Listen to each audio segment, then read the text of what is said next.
Hello, Dental Team listeners. This is Kiera, and today I am beyond giddy. I have one of the most incredible people on the podcast with me. We have a really fun story. We met a few years ago. I was speaking at a conference. He came up to me. We ended up buying way too much lotion because we both are emotional buyers, and we felt bad, and we bought all this lotion.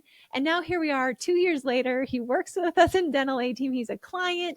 And he is just one of the most incredible people I have ever met, from personal life to how he leads and guides his team to leadership. I think you guys are in for a massive treat. Jamin Houser, welcome to the podcast. How are you? I'm doing great, Kiera. Thank you for that kind introduction. The lotion story, though, that guy was a great salesman. Like, it just happened. I don't even know. I walked away like $100 poor, and I had like 6 tubs of lotion. So This good is for him. all. Yeah, I that's still so have hot. it. I mean, it's great lotion. I It is. agree. He was so good. It gives you the Yeah. hand massage. Then it's great. And you're like, yep, I want this. And then they give you all these deals for buying like huge cases of lotion. So, Yeah. but to give you guys a little backstory, I was speaking at Rocky Mountain Dental Conference. That was Uh-huh. a wild, surreal moment for me. Jamin, I don't know if you actually knew this, but my first practice that I owned was in Colorado. And I had actually attended Rocky Mountain Dental Conference when I was an office manager. So I sat in the audience, and then I actually attended all these courses. And so it was actually a full circle moment for me. I was beyond scared because I'm like, holy cow, like, what if people that I used to work with are in the audience? Like, I it took me about 6 months to be prepared. I was so happy I got scouted for that conference. We had an amazing experience. And I remember you sat in my operations manual course. Yeah. I had 3 courses there 2 years ago. And I remember when you were in the audience, I'm like, this guy and I are going to be friends. Like, he's just a good time. He's sitting there, and I'm like, why is a doctor at an operations manual course? Like, that's usually pulling in office managers. And lo and behold, here we are working together. You have seen insane growth in Dental 18, which has been so fun. But So, you've also blessed my life a lot, which is why I wanted you to be on the podcast, so because I think thanks. your Thank you. story is incredible. Well, you've also blessed my life and the life of my teams and my practices. So thank you very much for that. Of course. Yeah. So with that, I wanted to talk because Jamin, like I said, Jamin's worked with Dental Team for 2 years. Tiffany's been out to his practice. Mhm. Jamin is one of our ambassadors within our mastermind group of our doctors. We've done an in-person event. He came to Illumident with us last year. Wow. But something I've noticed about Jamin, and so you guys, selfishly, I brought him on the podcast for myself today too, is I feel like Jamin has the wisdom of where I want to be in my life. And Oh so, boy. how can we get there? And I feel like so many dentists want to be living the life you're living, Jamin, but they don't know how to get there. And you've got your amazing family, and you and your wife have such a great relationship. And I mean, I texted you the other day to get on a call, and like, Kiera, I'm off going motorcycle riding. Like, I'll be back in a few hours. And I'm like, it's a Wednesday, Jamin. You're like, I know, I'm off for the week. How do you do that and run Killing such me. successfully high numbers? But also, so you have this very profitable, you've got 2 locations, and Yeah. yet you were working so many hours, and now you've got it down. And I feel like you have gone from that 5 day a week grind per se, but I don't think you even had that, to living your ideal life and schedule and still having this profitable practice at serving patients and serving teams. So that's really what I want to dive into. I'm going to Sure. let you riff to wherever you want to go. And let's kind of talk about how you've Okay. been able to do that.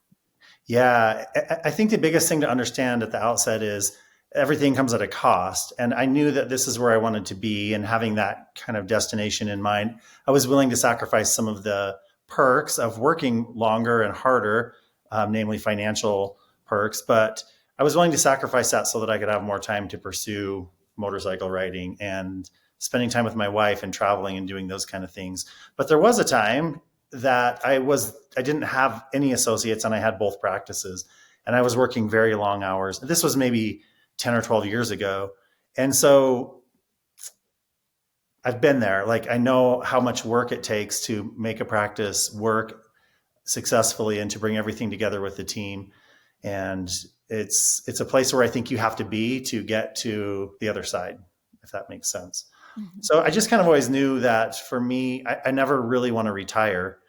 I think that I could do dentistry. I mean, almost indefinitely if I managed my time right and managed the clinical exposure and the wear and tear on your body. It's exhausting maintaining that level of focus with patients, not just with hand skills, but conversationally and being in the moment. It takes a lot out of you. And so I knew that I couldn't do that indefinitely. And so I kind of was starting to position myself, um, maybe 10 years ago, at least mentally, like where I wanted to be now.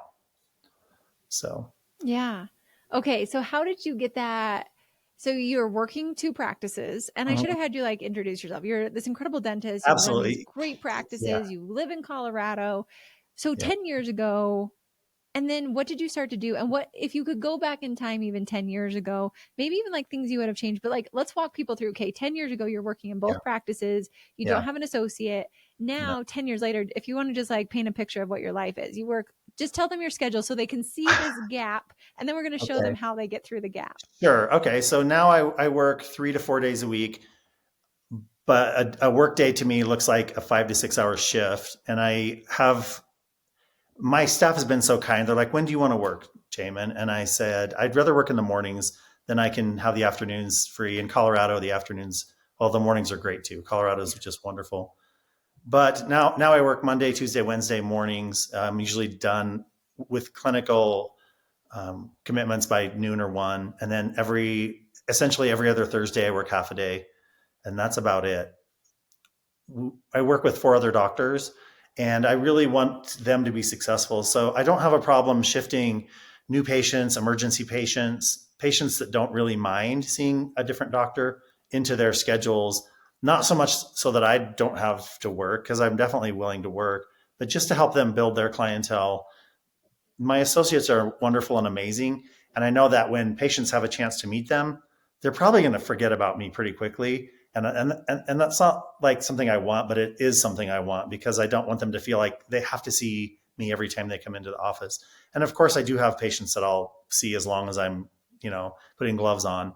And that's great. That's a compliment as well. But um, kind of pushing the other patients, and especially new patients, emergencies, to the associates so that they can build up more rapidly and stay busy while they're at work is Mm-hmm.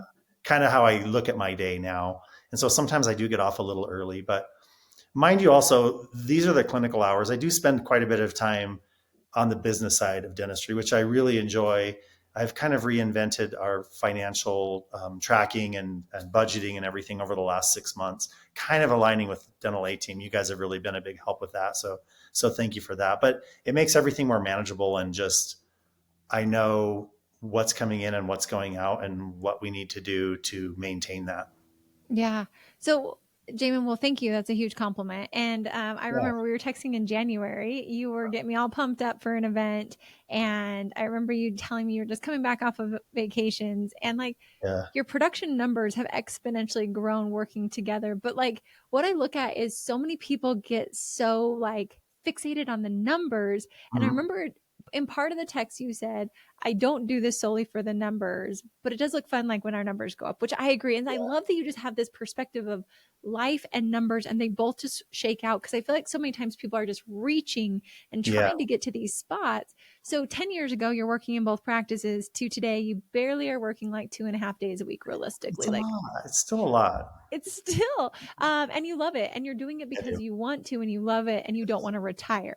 How did you decide, Jamin, that you wanted to keep working for a Mhm. long time versus selling out to a DSO, or just like Mhm. at that point being so burnt out? Because I mean, you've got very successful practices, a Yeah. DSO, but like, because I think sometimes, I mean, Ryan Isaac and I were just talking the other day of like, the piece is how do we sustain and survive until we're like 80, 90 to keep ourselves like mentally and clinically sharp so we're Yeah. not like decaying our minds. And I've thought about this so much. How did you decide you did not want to retire and like give up the gloves?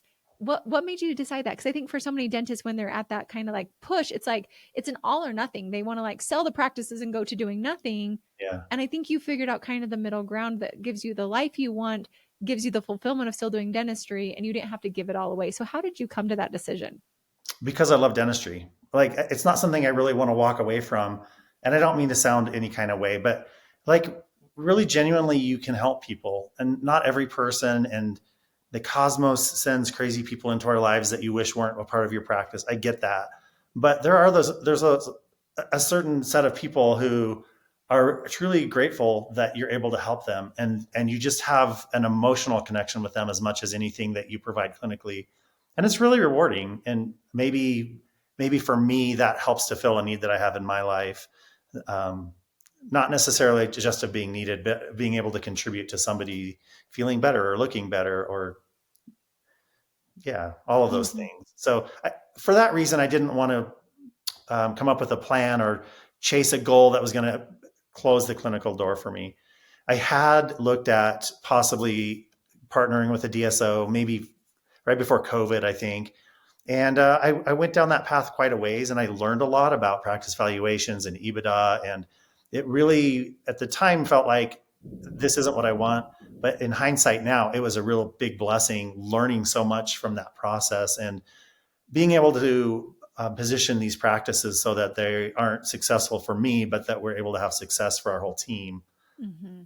indefinitely, really, as long as we keep the right people in the right places. So, Yeah, which I think is such a beautiful piece. And I'm super excited. We're having some DSO people come to our yeah, doctor mastermind and we'll podcast with them too. I love our doctor mastermind because I try to bring in like really fun people and just yes. like you just spoke there and whatnot. But I think, Jamin, something I just really love about your perspective is you educate yourself, and then you make the best decision for you long term. I think something I've learned from you is you don't just make a short term decision today. You think of like, when I'm X, what do I want my life to look like? And then you almost build backwards, which I think has been really magical to, yes, I know we Magical. coach you, but to also learn from you. I mean, I Oh, get you're so choosy on kind. who I hang out with, and I like hanging out with people who make me better. Yeah, I have the same philosophy, Kara. So that's a compliment to you. Thank you. And I agree. Like, if you don't know where you're going, I was a little disciple of Dr. Bruce Baird for a while. And one of the things that he said that always stuck in my mind was like, if you don't know where you're going, you're like driving around in your car with tinfoil on the windows. Like, you're going to get somewhere, but it might not be really where you want to go. So to take that tinfoil off and have a direction and a purpose, even if it's 10 years down the road or whatnot. And by the way, I'm not a huge goal driven person. I'm kind of more fast and loose, maybe, if that's appropriate. But like, let's get there, and we're gonna have fun getting there. So Yeah. Which I think aligns with who you are as a person. And I think that I actually love that you said that because I'm so goal oriented, but I'm noticing that sometimes we are striving for a goal. And I started picking up like, we're thinking we're going to feel a feeling when we mhm. get to that goal. And if I can figure out what that feeling is and provide it right now, the goal is kind of irrelevant. And I've hit so many goals and I'm like, well, what the heck? Like, it's not even that fun. And I've just worried, like, done all this time, the fact that you have fun along the way. So, all right, walk me through what were some of the pivotal pieces that you started to do to get from where you were 10 years ago to where you are today that could Yeah, maybe accelerate the path for other people listening if they want to get to your lifestyle? Because, Jamin, I'm really talking about myself here. I would love to be working basically 2.5 days a week. I think I feel guilty leaving my practice or my business and I feel like, oh, everyone else is going to have to work. I think you did something beautifully. You want your associates to really succeed. yeah. But kind of walk us through like what would you do to accelerate that path for somebody wanting to get to where you are, for the fulfillment reasons you've got? So for me, for my whole career, I've always been hesitant a little bit to take that next step. So my first practice, which is one of these two practices that I'm privileged to work with now, well, they were both scratch starts, but the first one was right after I graduated from dental school, and it was me and a front office lady because I've never been a billing like front office whiz. And I did my own assisting and hygiene, and then there came a point where I hired an assistant, and I waited like a year to hire a hygienist. My poor patients. I apologize to them, but it would just seem like such a big step. But as soon as I did, like we were propelled to that next level. As I look back over the last 20 years, so I graduated in 2001, University of Colorado, and I've just been here ever since. Same hometown. Mm-hmm. So to answer your question, I think I've been kind of reluctant to take that next step. I did have a few associates before I landed where I am now, and I do have the blessing and the good fortune of working with my brother and with my son, and that does give me a lot of benefit as far as working with associates. I think that along the way, I had an office manager that was such an effective office manager. Her name was Megan, and she changed my life in the way that she worked me out of the practice on the business side. She just took care of everything for like 10 years. And one day in 2019, in November, she came to me and said, "I'm leaving." And I was not expecting it. And she said, "I think that you've lost focus on your practices and you need to be involved in the day-to-day operations. And there's no good way for that to happen except for me to leave." and for you to pick up the reins. So she left, and I started doing payroll myself. I started doing the bookkeeping, and these are things that I enjoyed doing previously, but she just was so good at it. I literally didn't have to do any of the business side. She did the hiring, firing, everything. So in the last 4 or 5 years with her gone, it took us a minute to find the next team, management team to put in place. And I think that's the biggest thing. Like Megan was great, and she was also very right in that she did everything. So along the way, staying involved and finding a team to work with that allows you to be involved at the right level, I guess I should say. And so the office managers that I work with now are both fantastic, and they prompt me and they hold me accountable. But at the same time, they don't let me. I still am involved in the business side of the practice, and the things that I don't love doing, we've aligned in such a way, or we've come into each other's lives in such a way that we complement each other. And so I'm not a big employee review person. I know it's important. My poor staff, they have had so many empty promises over the years. I apologize for that. But that's something that we're working towards being better with a management team that is more focused on that. And I'm still involved when I can be, but they're not waiting for me to take the reins there. So to get there quicker, to answer your question, like how could I have streamlined that more, going back 10 years more efficiently? I think just getting that team in place and then standing on their shoulders to see further down the road, right? Mm-hmm. And so identifying in that team the things that you don't like to do and finding people who like to do it. And so that was a big part of it. And we're still working on little bits. And I appreciate your very kind introduction. Like I still have stress in my life, like daily, but it's a different kind of stress. And I was thinking about that recently. And I think without I believe that some stress is healthy. It keeps moving us forward and keeps pushing us. When I didn't have stress was when Megan was running the offices for me. And it was an easy life. It really was. And we were growing. She did a great job, but I'm much happier now being involved in actually having an awareness of what's going on in the practices than not. Yeah. So. It's an interesting path. And it's funny when I podcast, I oftentimes think of like titles and I'm like, gosh, this I think would be an amazing one of like maximizing healthy stress. Cause I think we're so stress adverse, and to see that stress can actually propel us in ways that we didn't. And as I'm listening to it, not knowing your full story until today. So thank you for sharing that, but you, I think, are more fulfilled and happier now because you're doing the things that light your soul on fire and you're more involved versus like sometimes when you have like the great Megans, that's who we want, right? We're like working hard to find this Megan to where we sit back because we know we need to delegate, we need to leverage, we need to get, but oftentimes we leverage the things that we actually are really good at that light our soul on fire. And watching you and how much you love the business and the profit first. Mm-hmm. And I think you and I can sit and geek about probably funny things and business things. Like you and I love to talk about leverage. And I love when we talk about book clubs. Like you were probably my best dentist on book clubs with me because you'll be like, Kiera, I was just listening to this book, great book club. Like, let's talk about buying back our time. And what are you doing on this one? And so it's really, really fun because I feel maybe that's also where the fulfillment piece is. And Jamin, I thought it was, you hit the fulfillment because you're working 2.5 days. What I think the fulfillment is you're doing the pieces that you want in almost probably more of a balanced way, and not balanced of equal, but balanced of, I want to do clinical dentistry. So I've got my clinical dentistry.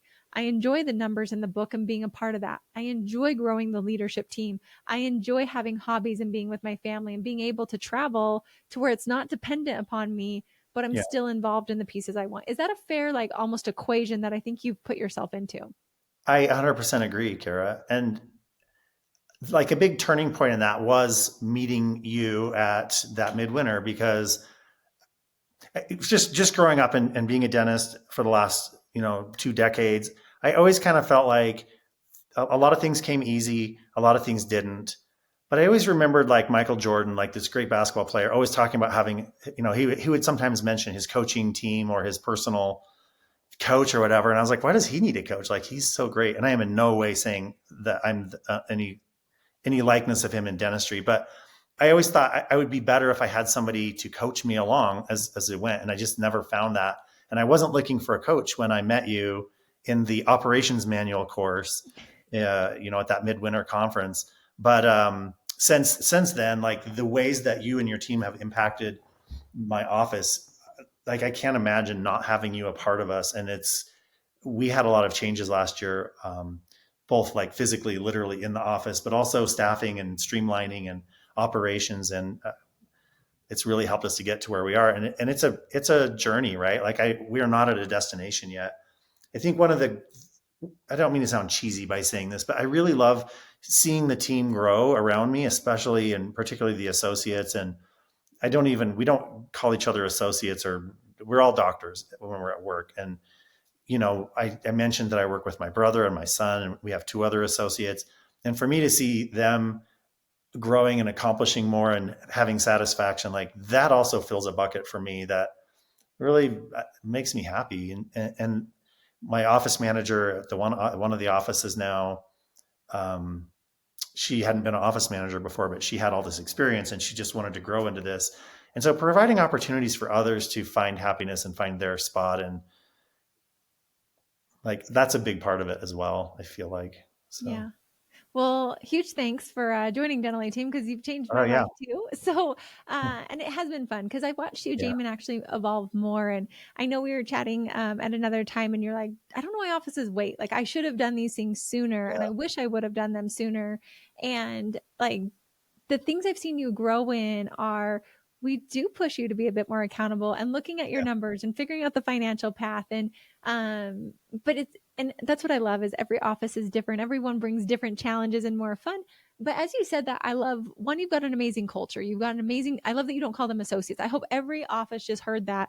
Call them doctors, put them on the same playing field with you. Mhm. Something I'm curious, and I'm sure a lot of people are, is tell me about the financial status. I don't even know your actual dollars, you cutting down more, really empowering your associate doctors to do well, your doctors, so your other partner doctors within Yeah. there with you. How has that impacted you financially? Have you noticed a hit? Have you noticed or has it been like, yeah, maybe it was a dip, but like my life didn't change? I'm just curious because everybody, like, I think that that's the fear of if I Yeah. give up and I let people take all the new patients and let people do all the extract, it's a scarcity mindset. So I'm curious from Yeah. someone who's actually done it, how did that actually play out financially for you? That's a great question. It's still playing out. It's constantly evolving. My personal like income levels have dipped, but again, I'm fine with that. For me, wealth now isn't defined by dollars. It's time. It's like I just want time. So yes, it was affected, but it's hard to quantify it because at the same time as we were bringing in another associate, and we doubled the size of one of our offices last year. We went from 6 treatment rooms to 12. The other office we went from 5 to 8. So we had a lot of changes, and that added expenses that we're just kind of normalizing now. So it's kind of hard to say where it's going to shake out. We're always working on profitability. It seems like the first number of years in practice, I was looking at production. It was like production, production, production. Like, oh, our production's climbing. We are more successful this year than last year. And of course, collection percentages are important to look at that as well. But now for me, it's completely shifted to profitability. It doesn't make any sense to double the size of our practice if our profitability isn't going to have, show a linear increase as well. And it hasn't been that yet, but we're growing and everything's trending in the right direction for that to happen. So initially, yes, it's been a little bit more financially not, yeah, my income dipped. But I think going forward and where we're tracking towards and kind of getting the teams figured out, we're on a great trajectory. Also, last year, the last couple of years have been really weird with HR, like trying to find the right people to hire. And we went for like a year with needs. And then last year we were able to hire, and we probably got too big. And so we're kind of settling into that sweet spot, and our percentages were a little off. And I think we're starting to normalize there as well. And I don't have an MBA. I really wish I did, so I could predict and plan those things better. But as we see as we see our economy and maybe our industry normalizing a little bit, even though it's different, it's kind of slowed down as far as the hiring difficulties and just some of the unknowns that we've been working through for the last couple of years, Yeah. that we can now manage again and not be quite as reactive Mm-hmm. managers, but be more proactive. I'm glad you said that because two things came to mind. Yeah. One was I just attended, this is like a little, like, let me throw out like one of my cool things that I do. I just attended a conference with Tony Robbins and I joined one of his groups to where we could actually go to his house. And it's something I wanted to do for years. And so I was just at his house. And I remember he said something when you talked about how for you now time is more valuable than wealth. And I've really been thinking about this. And Tony said something, he said, oftentimes that pendulum switches when people feel like there maybe are more years behind them than ahead of them. And I've thought about this a lot because Yeah. right now, you and I are in different places in our lives, Jamin. And I Right. wondered how can us, before that pendulum shifts, realize that truly time is so much more valuable than wealth, and wealth is feeding our ego. And then secondly, we talked about profit. And it's crazy because there was someone at the conference who stood up and they were talking, and it's only 40 of us that are there with Tony. And so this guy stood up and he said, yeah, Tony, when I met you 2 years ago, I was at 2 million, and 2 years later, I'm at 29 million. And I was blown away because, I've had similar like lofty goals and how are we going to serve this many people? Mhm. So I talked to him because we were in a group, and here I am thinking I'm like small potatoes compared to this guy. And we talked, and my business is not half of his size, not even close. It's like a tenth of his size. And yet my profitability margins, I'm making more than he is Yeah. as a smaller business than he is at this. And I thought about the headaches. And so when you said that, I'm so glad that you've shifted to profitability. Like I wish on the screen I could have given you like all the gold stars, and I'm sure that they'll edit this to give you the gold stars. But the cool thing is, profit is what actually matters. It's not the top Yeah. number, just like time is the top number, not wealth. And I think if we Yeah. can get those two things aligned in life, that's where I think freaking fulfillment and freedom actually lies. And I think Agree. we lie to ourselves thinking that the dollars amount will give us the time and that the production number will give us the profit. But in reality, it's the time and the profit that we're truly seeking. Yeah, I agree. I agree. That's pretty great. I hope I'm not on the downside of my life, though. I hope you're not either. I hope well, here's the cool thing too. Yeah. Tony, this was another thing that he talked about. He said, Kiera, well, he didn't say Kiera. I assume he's always talking to me. So in my mind, it's a Or Kiera he conversation. is always talking Uh, to you. but he talked about how, like, right now, there's so many cool advancements coming in. He said, right now, we're on the cutting edge to where if we can keep ourselves healthy, again, going to time and Yeah. prioritizing our true wealth of health and time, he's like, I believe that if we're able to keep ourselves healthy, there's so many changes happening within healthcare, within all the research coming through, all the different things they're doing. He's like, I feel that we're actually going to be able to extend our lives for many more years beyond what we've been able to do. And I do believe it. Like, there's so many crazy cool things coming. Yeah. He's like, our Right. biggest thing is how can we maximize our health to give us those longer years, because there's so many things that are going to shift and change. So I'm not saying that your pendulum has shifted to where there's more years before or ahead of you. It just, to me, I thought, how can we get that pendulum shift to realize without having the age and the time and the decades, we start to appreciate it today as opposed to later. And that's why I wanted you on, because I think your perspective and wisdom really can help a lot of us. Well, I appreciate that. I think it just depends on what you're chasing too.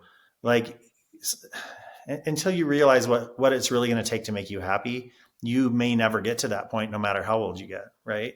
And so Mm-hmm. understanding at an earlier age, like what you need to feel happy, would definitely put you in that position to experience that at a lot younger age. I like having time. Like, I don't know if that was always my goal from day one. I've just realized as I've kind of went along, I stumbled into it, and it's like, oh, I did plan for it. But now that I do have a little bit more discretionary time, it's definitely a good place to be. It's crazy. Jamin, you give me so much perspective. And that's why I wanted you on the podcast today, because I just feel Thank you. people need your perspective. They need your wisdom. They need, like, I feel more Jamins in this world. I guarantee you do You're better so dentistry. kind. I guarantee you are a happier team member. I guarantee you're a better leader, a better father, a better spouse. Not to say that you're perfect, but it's interesting to me because I think when you get that shift, the shift of priorities, the shift of perspective, the shift of Yeah. what you're chasing, and like you said, like using the team and empowering the team and Hmm. being able to look further down the line because of it. And I thought, how many hours, because you've been given discretionary time to work on the business, I guarantee you that's why your business is growing and trending in the right direction. And we oftentimes think we have to be doing the tasks of clinical dentistry to grow our businesses, when the Right. reality is sometimes it's not equal. It's like 1 hour of business time might equate to like 10 hours of clinical time. Both are going to get you the same outcome, but one's less time than the other. And Yeah. where are you going to really maximize? So, Jamin, any last thoughts as we wrap up today? I loved this podcast. I always enjoy Well, thank podcasting with you. you. I love hanging out with you because you just Likewise. make me want more time, more freedom, and to really be fulfilled in life, which I think is something I'm chasing is fulfillment. And so learning from Yeah. people that, from my viewpoint, have a lot of fulfillment in their life is what I seek. Oh, you're very kind. I appreciate you inviting me to come on here with you. I always love hanging out with you and just chatting about these kind of things. And really, truly, and not shamelessly plugging, but you guys have made such a big impact for me personally, between providing materials to help me grow and taking my hand and pulling me in the right direction, to holding my team more accountable in the right areas and everything. Our coach is Tiffany. I texted her yesterday with a stupid question, and I was like, "Do you have a second?" She's like, "I always have a second." It's just nice to have somebody to like lean on when you need something. So thank you very much. Appreciate it. Amazing. Well, thank you. I appreciate. I love you being a part of our group because honestly, Oh, thank I you. believe the power of the group and the power of all of us is the people that are a part of it. And I'm very like I think we have a really awesome group of doctors and great people like you. And I'm so glad you mentioned that about TIFF because that is our culture. Like we've always have time. We're here for you. We want to support you. We want to have that right hand with you at all times. So, Jamin, thank you for being on the podcast Thank you, today. Kiera. I appreciate you. Of course. And for all of you, if you're interested, you want to be like Jamin said, like, don't wait, guys. Reach out. Hello at thedentally team.com. I would love to help and serve you. And as always, thanks for listening. And I'll catch you next time on the Dentally Team podcast.